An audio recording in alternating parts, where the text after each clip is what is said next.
सलाम वालेकुम बेटा, मेरी आवाज़ आ रही है आप लोगों को?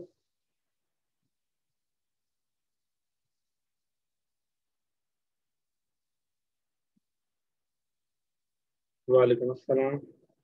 ओके, तो हमने लास्ट टाइम डिस्कस किया था कि जो हमारे पास अल्कली मेटल्स हैं वो किस तरह की ओर से निकाले जाते हैं। मैंने वो लिखने की कोशिश की थी, कुछ बातें आपसे की थी मैंने। आज हम डिस्कस करना चाहेंगे कि हमारे पास जो अल्कलाइन अर्थ मेटल्स हैं उनका अकरेंस क्या है। ठीक है, तो अकरेंस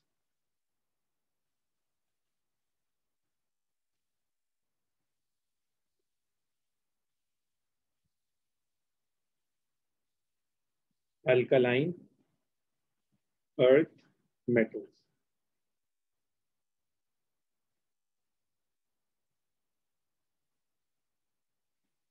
अच्छा, इसमें बेरिलियम स्टार्ट किया जाता है एस बेराइल, और बेराइल का फॉर्मूला क्या होगा? Be3Al2SiO2। सेकेंड और जो यहाँ पे है वो और भी मजे की है, वो है चेरी सोब्राइल।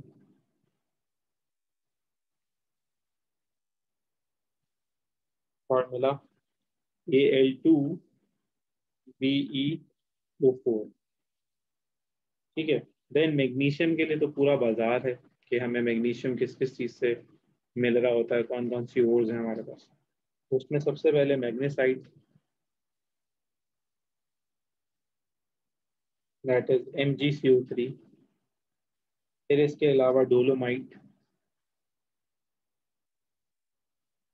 That is MgCO3.CaCO3। ठीक है, बहुत सारी हो सकती हैं। तो एक आपने शायद, आपको याद हो, पोटेशियम में भी पड़ी थी कार्बोनाइट वाली, तो वो भी यहाँ पे भी लिखी जा सकती है। वो इससे भी एक्सट्रैक्ट किया जाता है। उसका फॉर्मूला याद है किसी को? KCl MgCl2.6H2O। ठीक है। फिर इसके अलावा कैल्शियम के लिए एक्सट्रैक्शन में जो मोस्ट फेमस हैं वो कौन कौन सी हैं? तो सबसे पहले तो लाइम स्टोन, जिसे आप कैल्साइट कहते हो, CaCO3। ठीक है। फिर इसके अलावा gypsum, that is CaSO4 2H2। Strontium, इसके लिए हमारे पास स्ट्रॉन्शियोनाइट है,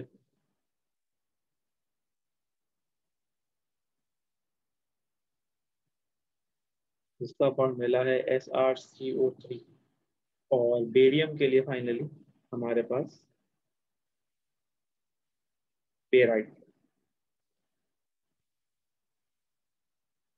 दैट इज BaSO4। तो ये तो सारा का सारा हमारे पास अकरेंस है अल्कलाइन अर्थ मेटल। ठीक है। फिर अगर हम इनकी अलग अलग जो है वो एक्सट्रैक्शंस की बात करते हैं, तो वो हमारे पास डिफरेंट हो जाते हैं।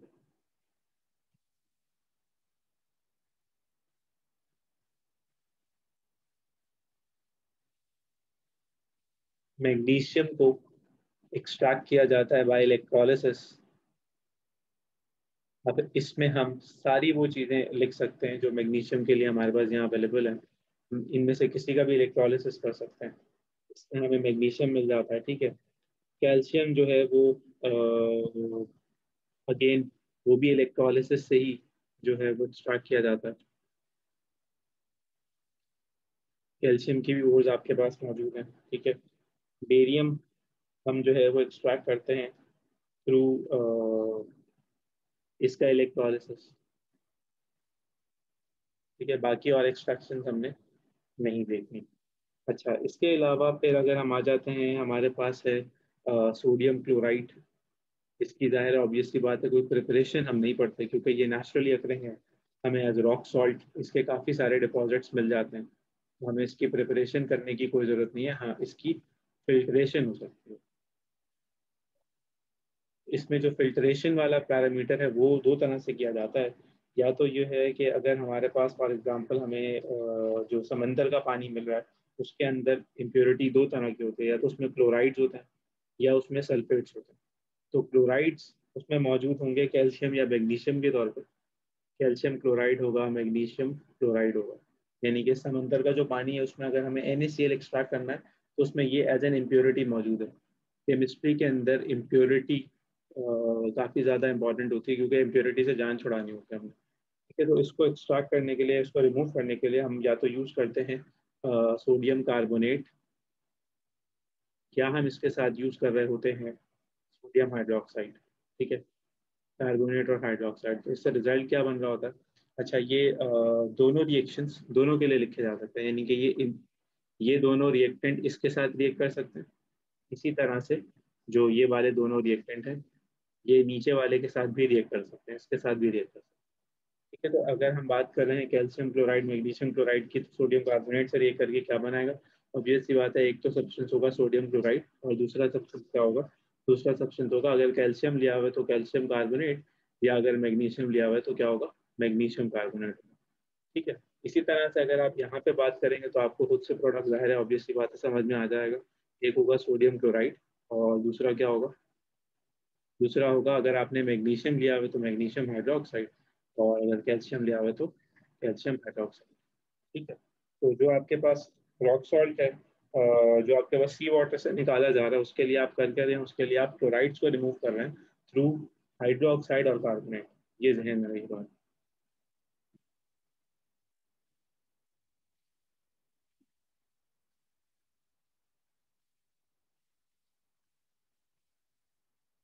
फिर अगर हम आगे चलें तो हमारे पास सर्टेन टाइम्स इट हैपेंस कि इम्प्योरिटी एज सल्फेट भी मौजूद होती है, जो मैंने वहाँ पे मेंशन किया था SO4-2 सल्फेट भी मौजूद है। ठीक है, तो सल्फेट के लिए हम क्या यूज़ कर रहे होते हैं? सल्फेट को रिमूव करने के लिए हम यूज़ कर रहे होते हैं बेरियम क्लोराइड। यानी कि फॉर एग्जांपल आपके पास है मैग्नीशियम सल्फेट या आपके पास है कैल्शियम सल्फेट।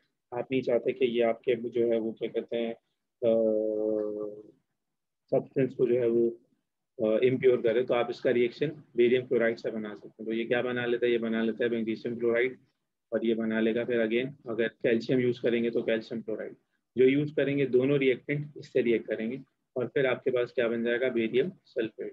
इसके साथ फिर वही आप पहले वाले स्टेप पर फॉर्म करेंगे तो आपको क्या मिल जाएगा? आपको मिल जाएगा आराम से सोडियम क्लोराइड। ठीक है, अच्छा, सोडियम क्लोराइड के ज़ाहिर यूजेस मैं आपको बताना नहीं चाह रहा, क्योंकि आपको पता है कि नमक आपकी सेहत के लिए कितना मुज़र है। बट इसके अंदर हम जो एक सबसे ज़्यादा इंपॉर्टेंट काम कर रहे होते हैं, जो हमने इनफेक्ट पहले भी किया था, हमने क्या किया था? हमने सोडियम मेटल को एक्सट्रैक्ट किया था और क्लोरीन गैस को भी बनाया था हमने। ठीक है, बाय इलेक्ट्रोलिसिस। उसके इलेक्ट्रोलिसिस से हमें दो चीज़ें तो फॉरेन की फॉरेन मिल गई। फिर इनके डेरिवेटिव कंपाउंड्स, इनके डेरिवेटिव कंपाउंड्स में क्या क्या आ जाएगा? सोडियम हाइड्रोक्साइड आ जाएगा। ठीक है, यानी कि जो भी चीज़ें सोडियम के लिए हम यूज़ कर सकते हैं या लिख सकते हैं वो हम यहाँ पे मेंशन कर देते हैं। ठीक है, सोडियम क्लोरेट एक्सेट्रा। और आपको बुक पढ़ेंगे शायद आपको याद आ जाए, मेरे जहन में फिलहाल इतनी ही था। अच्छा, फिर आते हैं हम नेक्स्ट अपने इस चैप्टर में आगे। तो then what we have is ये हो गया बाबू का, हाँ यस, अमोनिया सॉल्वर प्रोसेस। तो if we talk about ammonia Solvay process, तो इसमें इस बड़े सिंपल टर्म्स को हम अगर सिंपल टर्म्स पे रखें, क्योंकि हमारे सिलेबस के अंदर इसकी कोई डायग्राम एज एन मौजूद नहीं है। जो आपके पास मौजूद है that is what, that is a sketch. तो एक टर्म मैं यूज करूंगा, अमोनिकल ब्राइन हम इस्तेमाल करते हैं इसमें। बड़ा सिंपल सा प्रोसेस हो जाता है। अमोनिकल ब्राइन क्या होता है भाई? अमोनिकल ब्राइन होता है ammonia gas with NaCl and पानी। तो इसको हम छोड़ते हैं किसमें? सॉल्वेट टावर में छोड़ते हैं। सॉल्वेट टावर में ऊपर से नीचे ये जा रहा होता है, और नीचे से ऊपर क्या जा रहा होता है? नीचे से ऊपर कैल्शियम कार्बोनेट हीट होके बना रही होती है कैल्शियम ऑक्साइड और कार्बन डाइऑक्साइड, और कार्बन डाइऑक्साइड ऊपर जा रही होती है। कैल्शियम ऑक्साइड को हम संभालते हैं। तो रिएक्शन होता है इन चार चीज़ों का। रिएक्शन इक्वेशंस का ज़ाहिर सेट पूरा है मौजूद, MCQs में we are not expecting, but ammonia, sodium chloride, water और कार्बन डाइऑक्साइड, ये फर्स्ट स्टेप में यानी कि स्टेप 1 में कौन कौन रिएक्ट कर रहा है? अमोनिया, सोडियम क्लोराइड, पानी और कार्बन डाइऑक्साइड। ये रिएक्शन, एक तो ये कि एक्सोथर्मिक है, ये जहन में रहे, ठीक है, और दूसरा ये कि ये रिएक्शन हो रहा है, तो इससे क्या बनता है, इससे दो चीजें बनती है। एक बनता है अमोनियम हाइड्रोजन कार्बोनेट, ठीक है,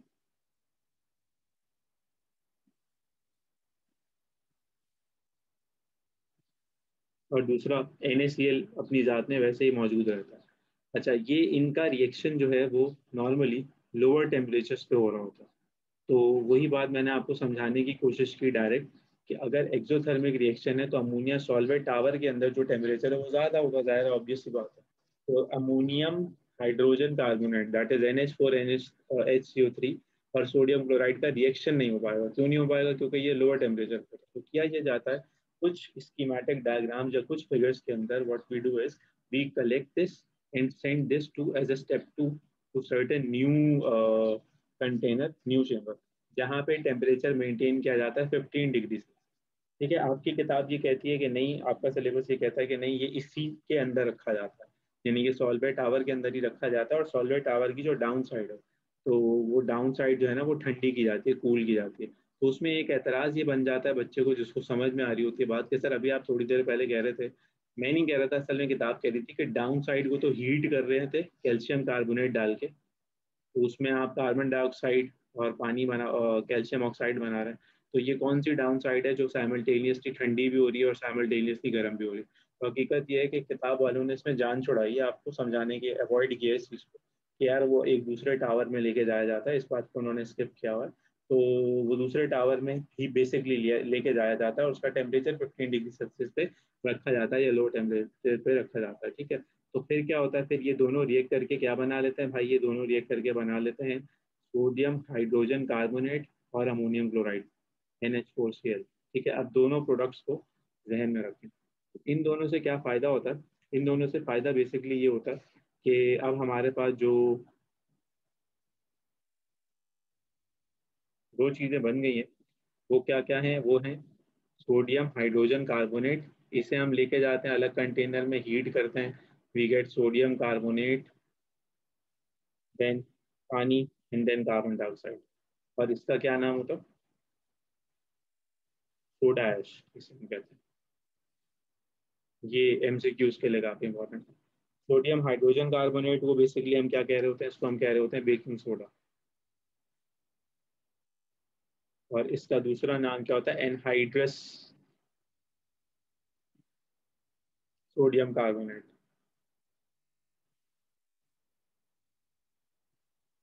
अच्छा, मैं आप लोगों से इसलिए सवाल नहीं पूछ रहा क्योंकि मुझे पता है आप लोग पहले ही मुझे दिल में काफी सारी बददुआएं दे होंगे कि मैं इस टाइम आपकी क्लास दे रहा हूँ, तो मैं नहीं चाहता कि वो बददुआ किसी की यहाँ लिखी हुई नजर आ जाए। तो इसलिए मैं किसी से कुछ सवाल ही नहीं पूछ रहा, बस पढ़ाया जा रहा हूँ। तो if you guys are unable to understand anything, you are more than welcome to share your question only, not your जज्बात। Okay, I would cater to your question but not your जज्बात। ओके, तो difficult times require difficult situations, तो हम आज इसलिए बैठे हुए हैं यहाँ पे। खैर एनीवेज, दूसरी खबर ये है कि बेटा कल ईद होने वाली है, नहीं समझ में आई, तो ज़्यादा खुशियाँ मनाने की जरूरत नहीं है, 2 दिन बाद ईद होगी, तो चुप करके जो है वो बैठे रहना पड़ेगा ना, ठीक है। ज़्यादा पढ़ाई हो जाएगी।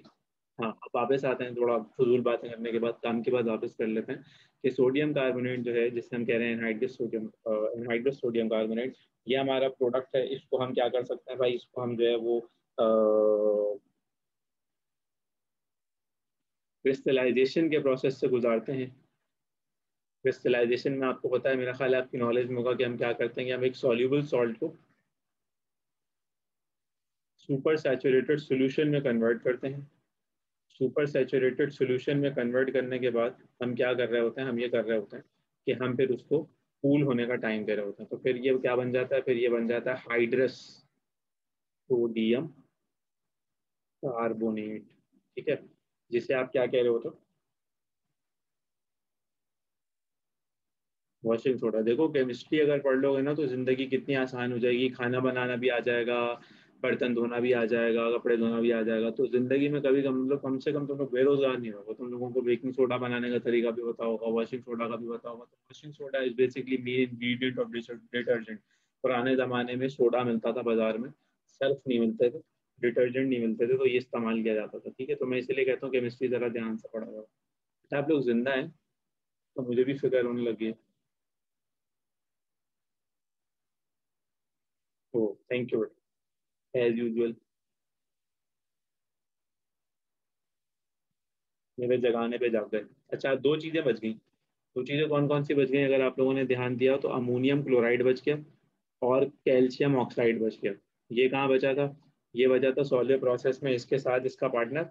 और ये बचा था जब हमने कार्बन डाइऑक्साइड हीट अप की थी। तो यहाँ पे जब हम इन्हें रिएक्ट करवाते हैं तो इसकी रिकवरी हम कर लेते हैं। कैसे रिकवरी कर लेते हैं? हमारे पास बन जाता है कैल्शियम क्लोराइड, जो कि एक्सट्रैक्शन ऑफ कैल्शियम के लिए बहुत ज़्यादा क्रूशियल जो है वो समझ लें आप, इंपॉर्टेंट ओर बन जाती है। ठीक है, तो इसको भी बेचा जाता है बाजार में। फिर अमोनियम क्लोराइड के साथ साथ क्या बनता है? अमोनिया। और क्या बनता है? पानी बनता है। तो ये वापस रिसाइकल कर दिया जाता है। तो आपको पता है जो बंदा फैक्ट्री लगाता है वो चाहता है कि सबसे ज़्यादा चीज़ें इस्तेमाल वो कर ले और कोई नुकसान ना हो एक जर्रे का भी। तो वही बेसिकली ये काम हो रहा है। ठीक है, कहाँ कहाँ इस्तेमाल होता है भाई? Sodium carbonate. तो यूजेस की बात करें तो सबसे पहला यूज ये है कि ये बनता है डिटर्जेंट्स के लिए यूज होता है। ठीक है, फिर ये यूज होता है टू फॉर्म बेकिंग सोडा।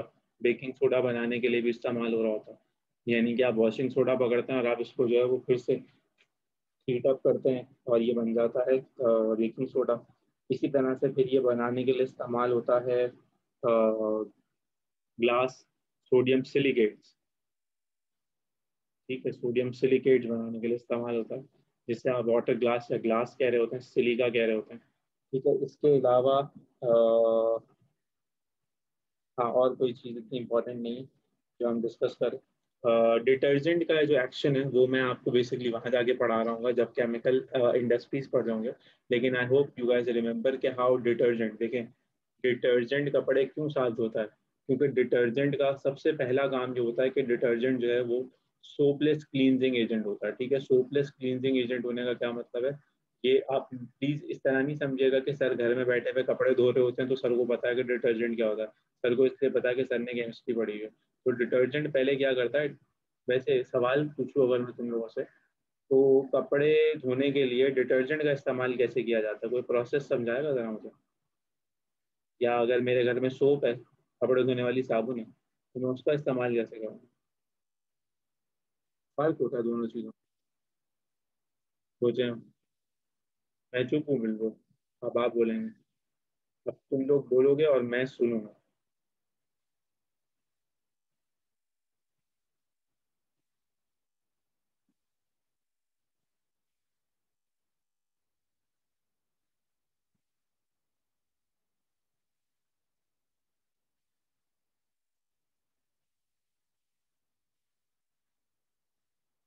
भाई जवाब तो दे दो अल्लाह के बंदो।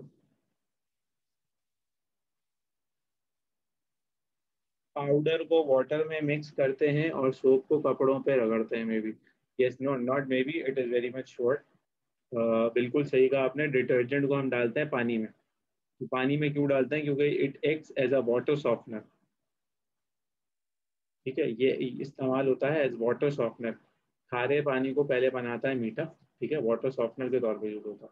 और फिर आपका जो क्या कहते हैं इसका जो दूसरा वाला पार्ट होता है वो अटैक करता है किसके ऊपर? वो अटैक करता है आपका जो स्टेन है, जो दाग है उसके ऊपर, और फिर उसको सॉल्युबल करके रिमूव कर देता है। ठीक है, तो आपको पता होगा कि खारे पानी के अंदर जो कपड़े हैं वो अच्छे नहीं धुलते, मीठे पानी के अंदर अच्छे धुलते हैं। तो मीठा पानी अब कहाँ से लाएं? हम तो कराची के रहने वाले हैं। तो हम लोग जो है वो सर्फ खरीद लेते हैं। ठीक है, तो एक मिनट जरा होल्ड कीजिएगा बेटा।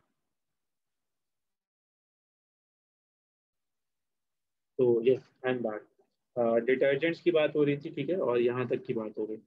बेटा अमोनिया सॉल्वे प्रोसेस में रिपीट कर दूँ। अमोनिया सॉल्वे प्रोसेस के अंदर मैंने आपसे जो डिस्कशन किया है वो थोड़ा सा मुख्तसर डिस्कशन मैंने किया है आपसे। और मैंने आपसे ये कहा था कि हम अमोनिकल ब्राइन को सॉल्वे टावर में डालते हैं। ठीक है, और अमोनिकल ब्राइन को जब हम सॉल्वे टावर में डालते हैं तो उससे दो प्रोडक्ट्स बनते हैं। एक बनता है सोडियम अमोनियम बाइकार्बोनेट, और एक होता है उसके अंदर NaCl। फिर हमने कहा कि हम इनको शिफ्ट करते हैं एक दूसरे टेम्परेचर जोन में जहाँ पे टेम्परेचर कम होता है, और ये दोनों रिएक्ट करके क्या बनाते हैं? ये बनाता है भाई NaHO3 और अमोनियम क्लोराइड। NaHCO3 का जो खेल है वो आपके सामने है कि हम इसको हीट अप करते हैं, इससे हमारा सोडा ऐश बन जाता है, पानी बन जाता है, कार्बन डाइऑक्साइड बन जाता है। और जो अमोनियम क्लोराइड है उसके साथ हम क्या करते हैं, उसको हम रिकवर करते हैं यूजिंग कैल्शियम ऑक्साइड। ठीक है, इसे क्विक लाइन भी हम कहते हैं। तो फिर इन दोनों को फिर रिकवर कर लेते हैं। ये मैंने आपके सामने सिंपल से स्टेप्स प्रेजेंट किए based on ammonia solvent process. ठीक है बेटा, समझ आ गई बात?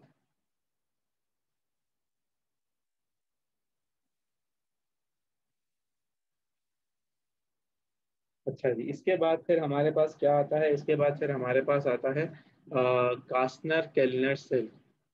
और अब क्योंकि आप लोगों के सर ने आप लोगों को सब कुछ पहले ही दिखाया हुआ होता है, तो अब मैंने सोचा है कि मैं अब आप लोगों को कुछ भी नहीं दिखाऊंगा। क्या ख्याल है, ऐसा ही है ना? तो फिर आप लोग जल्दी जल्दी से मुझे बता रहे हैं कि यहाँ पे जो एनोड होता है वो क्या होता है।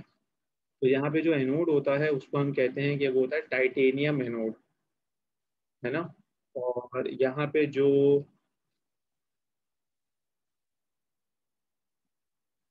कैथोड होता है वो क्या होता है? कैथोड होता है वो होता है मरकरी, है ना? और इसमें एक इम्पॉर्टेंट चीज होती है, दैट इज डेन्यूडर। डेन्यूडर क्या होता है? डेन्यूडर लोअर सेल होता है ना? एक अपर सेल होता है और एक लोअर सेल होता है। तो इसका मेन इंग्रेडिएंट क्या होता है भाई? इसका मेन इंग्रेडिएंट होता है वो again sodium chloride. Sodium chloride हम यूज करते हैं, ये हमारे पास है इसका मेन इंग्रेडिएंट। और इसका बेसिकली बुनियादी तौर पे जो रिएक्शन हो रहा होता है वो हो रहा होता है कि हमारे पास जो कैथोड है वहाँ पे सोडियम हाइड्रोक्साइड बन रहा होता है, क्योंकि ऐट कैथोड हमें सोडियम मिलेगा क्योंकि सोडियम कैटाइन होता है। और क्लोरीन जो है वो कहाँ मिल रहा होता है? वो मिल रहा होता है ऐट एनोड, तो वहाँ पे वो अलग हो जाता है आराम से। ठीक है, गैस बन के उड़ जाता है। यहाँ पे हम जो हरकत करते हैं वो ये करते हैं कि हम इसके साथ पानी की बदतमीजी करते हैं, हम पानी सप्लाई करते हैं इसको ठंडा करने के लिए। तो जब पानी सप्लाई करते हैं तो फिर हमारे पास बन जाता है सोडियम हाइड्रोक्साइड और हाइड्रोजन गैस। तो फिर एक सवाल ये उठता है सर, जब आपने हाइड्रोजन गैस की प्रिपरेशन पढ़ाई थी शुरू शुरू में जब हम चैप्टर पढ़ रहे थे, तो फिर वहां पे आपने क्यों नहीं तस्करा किया था गार्सनर केल्नर सेल का? तो वहां पे तस्करा बेटा गार्सनर केल्नर सेल का इसलिए नहीं किया गया था क्योंकि यहाँ पे जो हाइड्रोजन की परसेंटेज बनती है, यानी कि कोई इंडस्ट्रियलिस्ट मेरी तरह का बिल्कुल बेवकूफ इंडस्ट्रियलिस्ट होगा जो गार्सनर केल्नर सेल लगा के हाइड्रोजन बनाएगा, उसका रीजन ये होगा कि वो हाइड्रोजन बनाना उसके लिए यूजलेस होगा, इकोनॉमिकली फीजिबल ही नहीं होगा। ठीक है, यानी कि अगर वो इस प्रोसेस से हाइड्रोजन बना के बेचता है तो उसके बनाने की कॉस्ट जो है वो अगर 1,000 रुपये है तो उसकी बेचने की कॉस्ट जो है वो 1,000 रुपये रहेगी।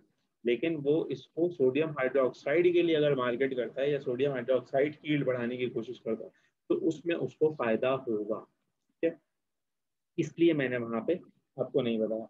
क्या आप लोगों को ये बात पता है कि इसमें कौन ऑक्सीडाइज होगा और कौन रिड्यूस होगा, और ग्रेफाइट में क्या चीज मौजूद होती है?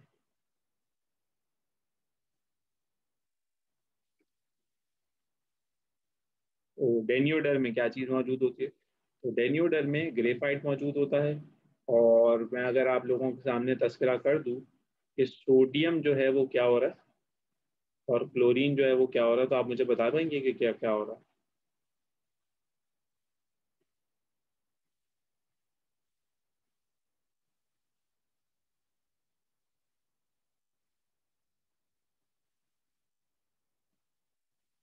कैथोड पर रिडक्शन ये नाम आया भाई। तो ये हो रहा है बेसिकली क्या, रिड्यूस, और ये हो रहा है ऑक्सीडाइज।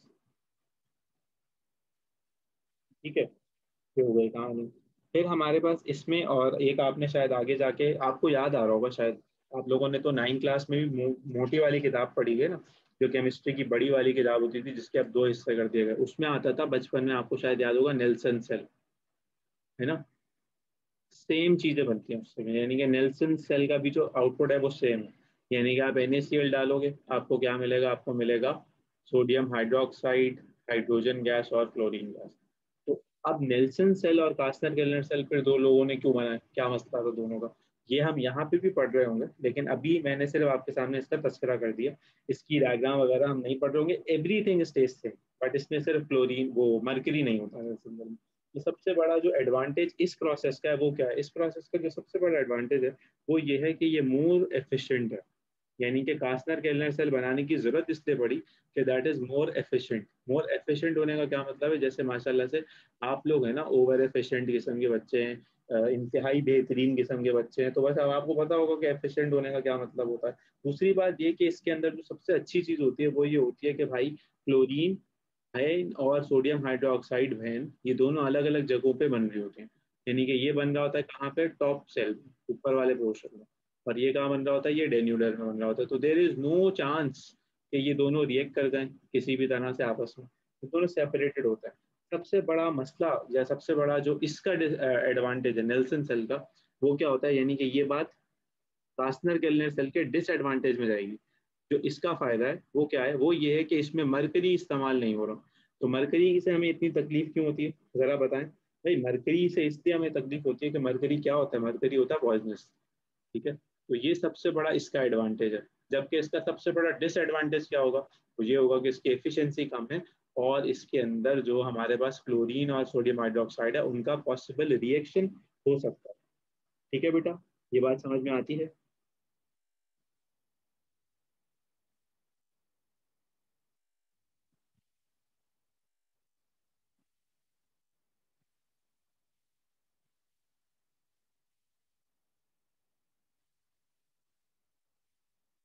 फिर अगर हम आगे आ जाएं तो then we have chemical properties of sodium hydroxide.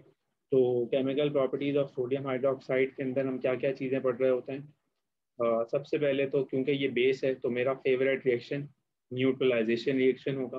कि भाई ये रिएक्ट करेगा किससे, ये रिएक्ट करेगा किसी भी एसिड से, तो ये क्या बना लेगा, ये बना लेगा सॉल्ट और वाटर। केमिस्ट्री के अंदर ऐसे कम ही रिएक्शन होते हैं जो हर बच्चे को आता है, ठीक है, इसलिए मेरा ये फेवरेट है। इसी तरह से फिर हमारे पास जो है वो क्या कहते हैं, अगर हम सोडियम हाइड्रोक्साइड की बात करें तो ये अमोनिया गैस भी प्रोड्यूस करता है। यानी कि अगर हम सोडियम हाइड्रोक्साइड ले लें और अमोनियम क्लोराइड ले लें, अमोनिया का कोई भी सॉल्ट ले लें, तो हमें क्या मिल जाएगा, हमें मिल जाएगा सोडियम क्लोराइड और अमोनियम हाइड्रोक्साइड, ये मिल जाएगा। ठीक है, इसके अलावा फिर हमारे पास जो दूसरी चीज़ें हैं वो ये हैं कि हमारे पास ये कॉम्प्लेक्स फॉर्मेशन में भी इस्तेमाल होता है। कॉम्प्लेक्स फॉर्मेशन में ये कैसे इस्तेमाल होता है, ये फिर हम आगे जाके जब कॉम्प्लेक्स पढ़ रहे होंगे वहाँ पे जाके देख रहे होंगे। ठीक है, तो इसके अलावा इसके जो यूजेस हैं वो क्या होंगे, तो वो यूजेस में सबसे पहले तो हम लिखना चाहें तो अगर ये भाई क्लोरीन बनाने में इस्तेमाल होता है, तो फिर क्लोरीन आगे जो है वो ब्लीच वगैरह बनाने में भी इस्तेमाल हो रहा होता है, तो ये चीज़ें आ जाएंगी। ठीक है, इसके अलावा हमें जो है वो इससे काफ़ी सारे सब्सटेंसेस बनाने का काम हम कर सकते हैं। जैसे हम सबसे पहले तो सोप बनाते हैं, क्योंकि आपको पता है कि इसका स्लिपरी टच होता है ना। इसके अलावा फिर अब मार्केट में एक नई चीज़ आ गई है, वो क्या है, जो मैंने अभी तस्करा किया था कि ब्लीच, या हमारे पास जो है वो जो क्या कहते हैं उसको, क्या लगाते हैं कोरोना से बचने के लिए, क्या लगाते हैं, वैन से निकल गया मैं। तुम लोगों ने कभी लगाया, हाँ हाँ सैनिटाइजर, वो ये थैंक यू बेटा महानूर। सैनिटाइजर लगाते हैं, तो सैनिटाइजर बनाने में भी इसके यूजेस हमें मिल जाते हैं। ठीक है जी। फिर आ जाते हैं, अब हम और थोड़ा सा क्या कहते हैं इस चैप्टर को अगर हम सम अप कर लें, तो हमारे पास जो दूसरे छोटे छोटे से अब कंपाउंड्स हैं उनके नाम पता हूँ आपको, इतना काफ़ी है। तो ये लिख लिया यहाँ पे हमने। ठीक है, अब वो कंपाउंड्स कौन कौन से, सबसे पहले तो हमारे पास आता है एप्सम सॉल्ट। ठीक है, मैग्नीशियम सल्फेट,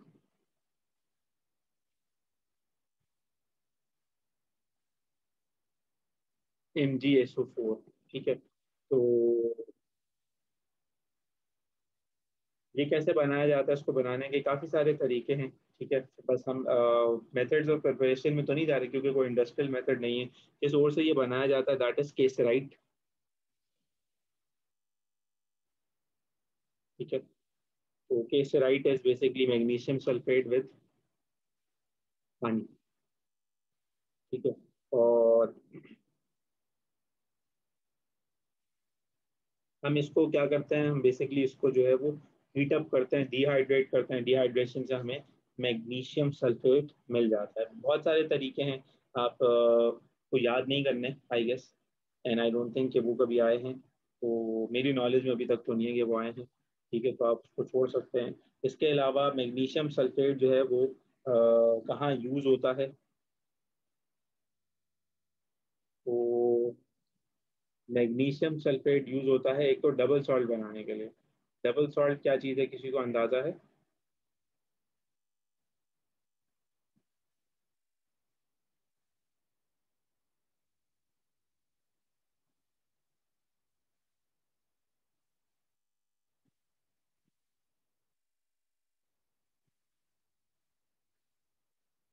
नहीं अंदाजा। डबल सॉल्ट में एक बेटा एग्जांपल होती है फिटकरी, नाम सुना होगा आपने, पोटैश एलएम उसको हम कहते हैं, है ना, वहां पे इस्तेमाल हो रहा होता है ये। अच्छा, इसका जो सबसे अच्छा यूज है वो ये है कि मैग्नीशियम कंपाउंड जो है ना, वो आप लोग शहरी में भी अक्सर इस्तेमाल करते हैं, या बुजुर्ग लोग शहरी में भी अक्सर इस्तेमाल करते हैं। That is, it helps to maintain an acid balance, ठीक है। एंटासिड के तौर पे यूज होता है एंटासिड, या आपकी किताब में नाम लिखा होगा पर्गेटिव्स, यानी कि ये जो है वो मेडिसिन में काम आता है, जिससे हमारा पेट, जो हमारा गैस्ट्रो इन, सही बोल रहा हूँ, गैस्ट्रो इंटेस्टाइनल ट्रैक्ट, सही लफ्ज यूज करना मैंने, गैस्ट्रो इंटेस्टाइनल ट्रैक्ट, इसको सही करने में, इसको जो है वो क्लीन करने में, इसके ऊपर जो मसाले वसाले तुम लोग कचरा खाते हो बाजार से लेके, वो सब उसके जो साइड इफेक्ट्स हैं वो खत्म करने में मैग्नीशियम काम आता है। ठीक है बेटा, बेटा आप लोग जाग रहे हैं?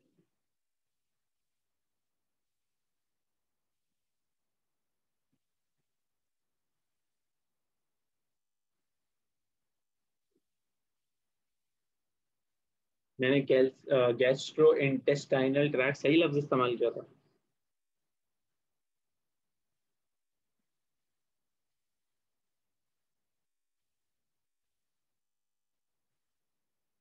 ओके, तो कैल्शियम सल्फेट बेसिकली हमारे पास जो यहाँ पे कंपाउंड है वो हमें नेचुरली कहाँ पे मिल रहा होता है, तो as a source of permanent hardness हमें मिल रहा होता है। यानी कि पानी के अंदर जो हार्डनेस होती है वो दो तरह की होती है, एक होती है टेम्परेरी हार्डनेस और एक होती है परमानेंट हार्डनेस। परमानेंट हार्डनेस को भी हम सॉफ्ट बना लेते हैं, यानी कि रिमूव कर लेते हैं, लेकिन it is not remove by boiling, तो इसलिए हम इसको कहते हैं परमानेंट हार्डनेस। कोई इसकी प्रिपरेशन वगैरह हमने नहीं देखनी, और हमने कोई बात इससे रिलेटेड इतनी ज़्यादा तफसील में नहीं करनी, ठीक है।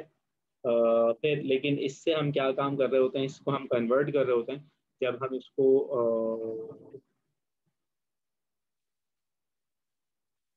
आई गेस इसको 100 डिग्री सेल्सियस के ऊपर हीट कर रहे होते हैं, ठीक है। तो naturally it occurs that as gypsum. Gypsum is basically CaSO4 dot 2H2O। इसको अगर हम हीट कर रहे होते हैं 100 डिग्री सेल्सियस तक, तो इससे हमें क्या मिल जाता है, इससे हमें मिलता है प्लास्टर ऑफ पेरिस।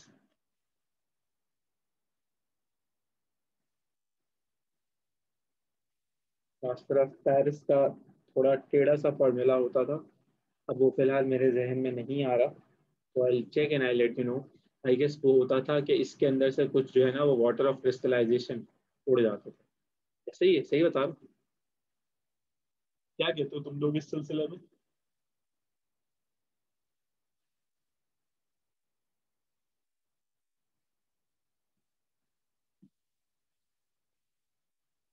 कोई आंसर नहीं।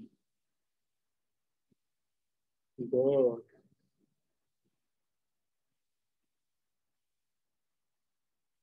बेटा प्लास्टर ऑफ पेरिस का यही फॉर्मूला पढ़ा हुआ आपने? ये पूछ रहा हूँ। कैल्शियम सल्फेट और जिप्सम जी एग्जैक्टली एक ही चीज है। ये तुम चेक कर रहे थे, इसका मतलब है तुमने किताब खोली है। बेटा और भी चेक कर लेना किताब में और क्या क्या चीजें मौजूद है। प्लास्टर ऑफ पेरिस के यूजेस तो अब मैं खैर आपको बताने से रहा, क्योंकि आप लोगों ने वो काम करना शुरू कर देना, ठीक है, तो फिर छोड़ दे इस बात को। फिर आ जाए दूसरी मेरी फेवरेट चीज के ऊपर, bleaching powder. Bleaching powder, bleaching powder बनाया था भाई हसन ने, जो बहुत ही ज्यादा क्लेवर था, ठीक है। तो इसका जो प्रोसेस है that is Hasenclever process, इसको अंग्रेजी जबान में बोलते हैं, मैं इसको बोलता हूँ हसन ने, जो बहुत ही ज्यादा क्लेवर था, उसने जो है वो ब्लीचिंग पाउडर बनाया था।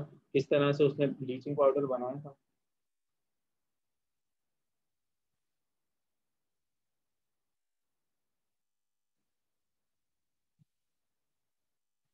कैल्शियम हाइड्रोक्साइड, ठीक है, विथ क्लोरीन गैस।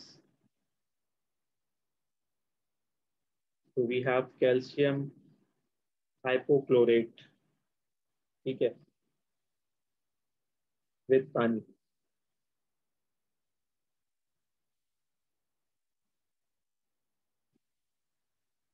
इसका सबसे अच्छा इस्तेमाल पता है क्या है? इसका सबसे अच्छा इस्तेमाल ये है, it is used in swimming pools, है ना, as a source of chlorine, क्योंकि क्लोरीन हमें पता है कि डिसइंफेक्टेंट भी होता है। तो जो स्विमिंग पूल्स होते हैं उसके अंदर